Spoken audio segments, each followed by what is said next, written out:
and welcome to the Imperfectly Thriving podcast. I've decided to record a video for this because I've noticed that it is uploading onto YouTube and there's getting quite a few views on YouTube. And I thought I need to have a video on it because it was just an audio and it just looks silly. So I thought, you know what? I've not got any makeup on. I've not done my hair since September. I've not had it done, and it's so scraggly. Like the ends, it totally needs a chop. And this is pretty much just like my natural hair at the minute. I have not had it done for time, so here we go. But not everybody like has like a professional podcast studio and has a makeup artist and everything like doing their makeup for a podcast. So there we go. We're being relatable, right? And this is life. I've also got the dog on my lap, and I started recording this and my mum rang me, and I was like, that's so typical. I've literally just started recording and my laptop was not in do not disturb mode, and it rang through and completely disturbed the call recording. So I was like, oh great, podcast is, yeah. So we're starting again, and hopefully there's no distractions now that we are in do not disturb. So yeah, I'm here with my cup of tea. I have made a cracking cup of tea, I must say. I put a poll up on Instagram the other day and it was like, how do you make your tea? And it was like the most controversial thing I have ever put on Instagram, because the amount of people that responded to it were like, oh my God, how are you doing it like this? Like, that's the worst tea in the world. Like, I put the tea bag in, the water in, and then the milk. But a lot of people, to be fair, that was the most popular choice. A lot of people put the tea bag in, the water in, then take the tea bag out and then put the milk in. But I'm like, how do you know that the colour of the tea is going to be right? Like this is the colour of my tea.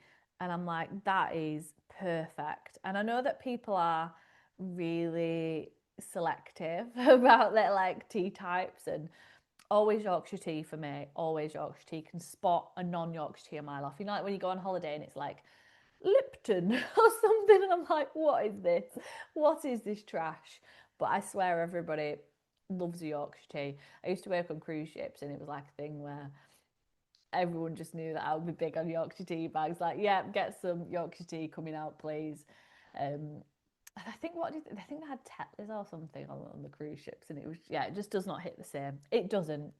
But anyway, we are going to be going through some of the questions on Thrive. We are in week 7, which is wild. So this is the penultimate Q&A.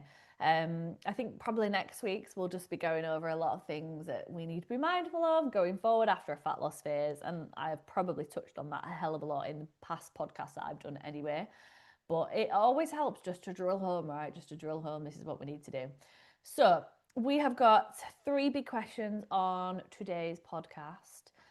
So the first one is, can we talk about rest days? I feel like I find it really hard not to go to the gym. So this morning my legs were in tatters. I knew I wouldn't do my best. I realised I needed a rest day.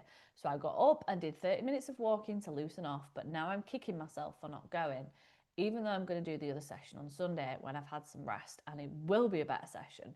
But I need to be able to have rest days without the guilt. 100%. Like, you have said this yourself. You have said, I know that I need rest days, right? And we have to remember that, like, in terms of growing muscle, it's like, okay, what is the optimal amount that we'd say is like the best amount for you is what can you do in terms of, you know, as many sessions as possible, but they have to be recoverable from, right? So this is why I'm not big on like training 5-6 times a week, you know, when we talk about strength training, because a lot of the time, like, if you are pushing enough in those sessions, you're gonna have a bit of DOMS. You know, you're gonna feel like your body needs a bit of a rest, and you're gonna want to have a rest day, right? Because you're like, actually, yeah, I am a bit fatigued. My central nervous system's a bit fried, and I need a bit of a rest from that. And we have to remember that muscle is actually grown at rest. You know, it's not grown in the session itself, like that stimulates the muscle tissue, but it's all about recovery, and recovery is so important. And I think the thing is, like, get yourself in the mindset of, like, recovery doesn't have to be sloughing on the sofa and doing nothing. Recovery can be active rest days, right? And active rest days are, like you say, getting up and going for a walk, because the worst thing you can do for DOMs is just sit there and not do anything, because you just end up seizing and stiffening up then, right? So you can have an active rest day, but if your legs are like in tatters, then that's telling you that the most important thing for you right now is, right, you focus on sleep, you focus on getting your protein in, you focus on replenishing your energy stores, right? And making sure then that you're ready to go again the following day, right? And that's how you want to view a rest day. It's like the opportunity for your body to repair and recover so that you're then able to push enough in your next session. Because the thing that a lot of people get stuck in, and this is where like exercise fatigue and things like that come in, is that they will work out a hell of a lot and they will never fully recover from the workouts that they're doing, which means they're never fully pushing themselves to their full potential, because every session just looks like 75%, because that's all they can give on that day, because the legs are in tatters or the shoulders constantly hurt and they've constantly got that niggle and that pain and they're under fueling in between, and that's why they're always injured and all that, right? Like it leads into a whole other spectrum of things that we could discuss on the podcast. But the most important thing is that you are recognizing the importance of a rest day, and that like you don't have to earn them, right? Like just like food, we don't have to earn food. We don't go to the gym to earn back calories. We don't. And this is why, like, even though I love the whole movement of like, the Hyrox kind of sessions, the strength and conditioning kind of stuff, where it's like, lifting weights and then doing burpees and then on a ski erg and then, running 100 meters, like that's great. But a lot of women are using it as like I've burnt loads of calories in that session, so then I can go and eat this afterwards, right? That should complement your strength training. Like your strength training needs to be the bread and butter, where you're rocking, your compound lifts, you've got your squats, your deadlifts, your hip thrusts, you've got your overhead pressing, your pull-ups, your rows, you've got the push elements of every single element is covered in terms of strength training, but it's not a thing of, oh yeah, I've just been and lifted weights because I've just done that burn class or whatever it was called, and that's, there's a 5 kilogram dumbbell in that, because that's not strength training, right? That is not, God, I'm going off on a tangent, but I'm passionate about this, right? I'm passionate about it and it needs to be spoken about more. Even though it might look like you're weightlifting, it's not. Like, it's not progressive weightlifting, it's not strength training where you perform a set and then you rest and then you recover and your energy systems are ready to go again, and then you push again to almost failure or the point of failure, right? It's not. And we need to be strength training, right? So as nice as those sessions are, and absolutely like use them as that bit of like social element and good for cardio benefits, lifting a weight in a class like that is not strength training. Anyway, that's besides the question. The point I was trying to make is that more is not better. Like, we don't need to earn rest, we don't need to earn food. Your rest days are that opportunity, like you say, to have an active rest day and go for a walk, go do a bit of stretching, look at it from that angle. But and if it helps, like mentally, go to the gym, right? Like, I think for some people, I've had a few one-to-one clients who've been in the same position, and it's like, I just want to exercise every day because it helps me to feel better about building the habit. And I get that, because if you get up on a morning and you go to the gym first thing like me, it becomes a habit. And it's on the days where you don't do that that you feel a bit lost and you feel a bit out of sorts. But you can get up and go to the gym and, walk on the treadmill and read your Kindle for a bit. You can get up and go to the gym and just foam roll or do a bit of stretching, do a bit of mobility, stability, whatever you need to work on. Like, it doesn't have to be go to the gym and go hammer yourself, right? Because if you're doing that every single day, that's when we do start overtraining. That's when we start getting injuries. We feel like we're constantly inflamed.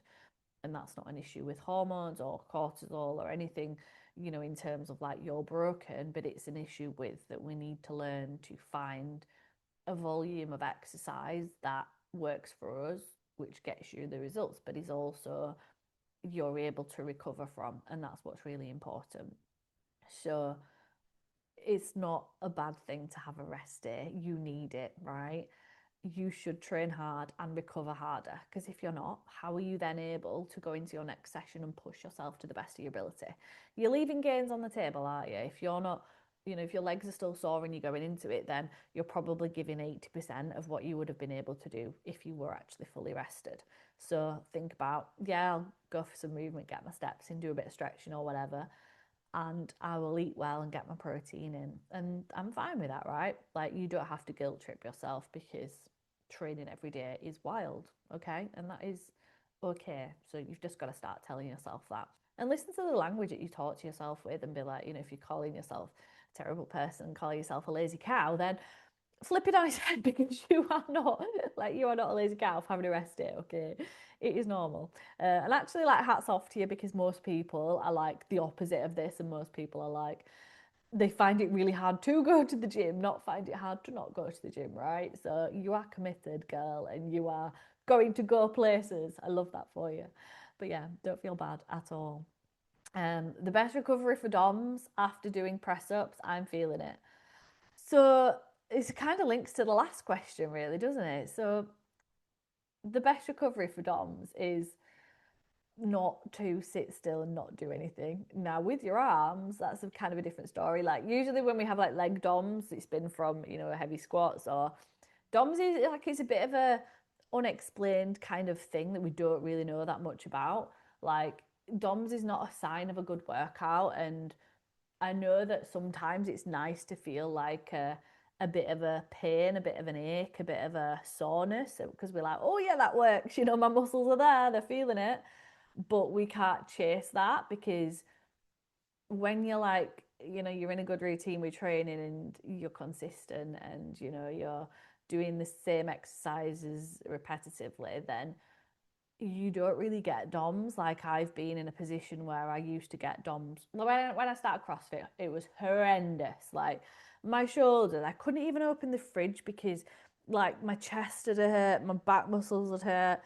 Maybe it's a good deterrent for dieting. I could not get in the fridge, no. But it was horrendous. Like, everything just hurt all the time. Like, my abs hurt, it hurt to laugh, it hurt to breathe, it hurt to sneeze. Like, yeah, it was bad. And that's because, like, in CrossFit, it's the whole premise of it is that, like, it's random in the sense of, yeah, it's strength training and it's cardio and it's a bit of a mixture of gymnastics with that, but you don't know what exercise you're doing on one day, because, you know, you're always pushing it and you're always progressing, and there's, of course, the element of progressive overload, but it's random in terms of, like, the WOD. So it might just be like, you do push-ups and you've not done push-ups in ages, and then it's suddenly on the WOD and you've got to do 100, and it's like, oh my god.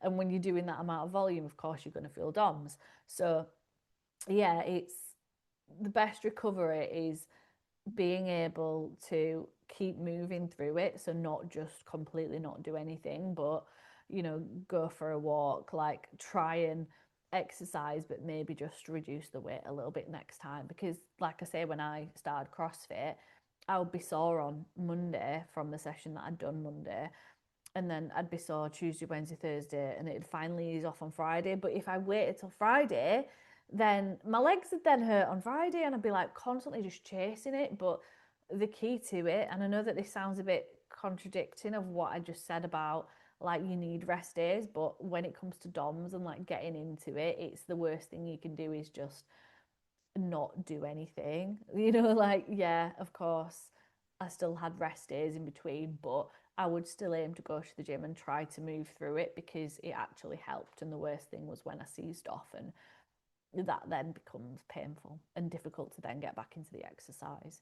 So yeah, I think the most important thing is maybe, and I know that, like, Vic, who's left this comment, is away traveling at the minute. I think she's in Vietnam, so get in the pool, do some swimming, you know, like, kind of ease it off in that sense, where you're not doing anything too aggressive, but you're still moving through it. Obviously, like, push-ups, yeah, they're tough, and I know that feeling there. I like that feeling because I feel like I've got big boobs when I've done push-ups. I'm like, oh yes, I've got a chest, when really it's just pectoral muscles. But yeah, I just feel good for it. Excuse me, I had to enjoy my tea then, because I realised that I made it and I had not had a sip yet. I'm definitely going to go in the microwave. Call me out for that, I know. Um, so yeah, the best sources are, oh sorry, back on the DOMS one as well, like, just get your protein in, and this will link to the next one as well, like, you know, recovery. a lot of the time, like if we're experiencing a lot of soreness from workouts and things like that, then we're not recovering well enough. Like protein is the building block of every single cell in your body. So when we're creating those little micro tears in our muscles and whatnot, we need to be helping them to repair. And of course, getting that protein is important. And I know that a lot of women neglect their protein. Now, for Vic, who is traveling, it's going to be harder. So she's asked the best sources of non-protein powder protein, especially on the go. Vietnam has zero. So eating boiled eggs and meat is the only way. Like that is the best way. I'm not gonna lie. Like everyone thinks like protein should come from foods that say protein on the front, protein mousses, protein pancakes, protein cereal, protein bar. But your best sources of protein will always be your animal-based protein, right? Because that's always going to be a lot higher in protein. Like yeah, of course, these foods that have been made, which are, they're non-protein foods, but they have added protein in, they're like, it's coming from stuff like whey powder and stuff like that, and soy and stuff like that anyway. So, yeah, your meat options will always be the best and the easiest ones. And that's a big thing where I'm always like, when women say to me, I'm not getting my protein, and I look at their food diary and they've had like 50 grams of Greek yogurt for breakfast, and then they've had 2 wafer-thin slices of chicken for lunch, and then they've had 50 grams of mince for dinner. And I'm like, and then the carbs that they're having are huge. And I'm like, right, you need to switch the portion sizes. So instead of having a massive portion of the carbs, have a massive portion of the protein instead, because it's satiating. It needs to, you need to help to hit your protein goal. And of course, it's going to keep you fuller for longer and help you recover and help to protect the muscle. Like when we're in a fat loss phase, protein is your insurance for your muscle. It's making sure that you're protecting that at all costs. Because if you're not hitting protein, if you're having like a measly under 80 grams, let's say, then you're going to be losing muscle. You're going to be losing that, and you're telling me you want that toned appearance, and that's why it's not happening, because you're not getting your protein in right. So increase the portion of protein that you're having. It doesn't have to be coming from loads of random sources. But yeah, like obviously protein on the go, like Vietnam, I cannot comment on the food that is over there, but I'm guessing it'd be available to get like, I don't know, street food where there's a availability of meats and things like that, and that's the one that you kind of want to aim for. Boiled eggs aren't the best protein wise. Like a lot of people will think, oh, eggs great for protein, but egg whites are better for protein. And I'm not saying start separating the boiled eggs, right? It is what it is when you're traveling. But eggs are not like the best for protein because there's a lot of fat content to them too, and they're quite, when you look at like the amount of calories per whatever of protein, it's not massive. Egg whites, however, are like the opposite. They're probably the best option for protein, but very low on calories. But your better protein sources will always be like your chicken, your turkey, your white fish. They're always going to be quite lean cuts of meat. Obviously, you've got your other fattier meats as well in there, pork, lamb, all that jazz. Like shellfish, of course, they are going to be a little bit lower on protein, but fish is also quite low on calories as well. Like I love prawns, I will always have prawns, but if I tend to have prawns, I'll have it with a bit of fish as well because it's not massive on the protein front. And the same with like salmon as well. Love salmon, great for my oily fish and the omega-3s. However, I will have to have it like with prawns or something just to bump that up a little bit more. Or the other meal that I have in the day will be higher protein. But it is what it is in terms of traveling, and as long as you're trying to get like, a good chunk of protein in your 3 meals that you're having, you're all good. And I think it's just managing that the best you can, right? And not like, putting the expectation super high of, I must have protein shake and I must have this, Len. Like it's probably not realistic for you right now, is it? But yeah, some a varied range of topics on today's podcast, which is always nice. It's always good to talk about different things as well. And I love, the big thing for me, I love talking about training. I love talking about the weightlifting, the strength training side of things, because that's always the biggest thing that's going to help to change your body, right? It's not the fat loss, it's the building the muscle. That's how it's going to get you toned, right? It's how you're going to build shape. And of course, again, it's like the insurance sort of getting older as well. Like it's the stuff that's going to stop you from breaking your hip when you fall down the stairs. I was listening to something the other day actually, and I'm sure, I don't know if it was a podcast or a reel, and it was like my parents' friend just said that they like fell off the treadmill and like broke their hip or something, and it was like, you know, imagine that they'd have strength trained their whole life, like that would not have happened. And I think that's it. And I always wonder, like, are we going to see more improvements, you know, as like maybe a generation who has gone to the gym a lot more than, let's say, the older generation, because, you know, gyms weren't available back then and things like that. And a generation that's built more muscle, that are we going to like have less issues of like hip breaks and, you know, things like that as we get older? Who knows, right? It's always interesting. But yeah. Anyway, I hope you've enjoyed this podcast. Of course, we will be heading into almost. We've got like a week and 2 days left to think of Thrive, which is wild. I cannot believe how fast it has flown. But I'm so excited because I've already been getting the girls who are moving over into Thrive, from Thrive into One to One, getting those going on their programming, getting everything set up behind the scenes, because of course I'm a very busy gal this coming week, getting them transitioned to one. And I think that's like the most amazing bit, is getting to continue the journey with you girls going forwards, because that's it. We don't currently stop, you know, the journey doesn't stop after the 8 weeks. And that's the mentality that we have to get our brain around as well, is like, if you want to get to your end goal and maintain, then you need to map that out, and you need to have an idea of, right, what is going to happen going forwards. And the girls who are moving into One to One, they know we've got that covered because I got their backs. So if there is anything you'd like me to discuss, as ever, please let me know.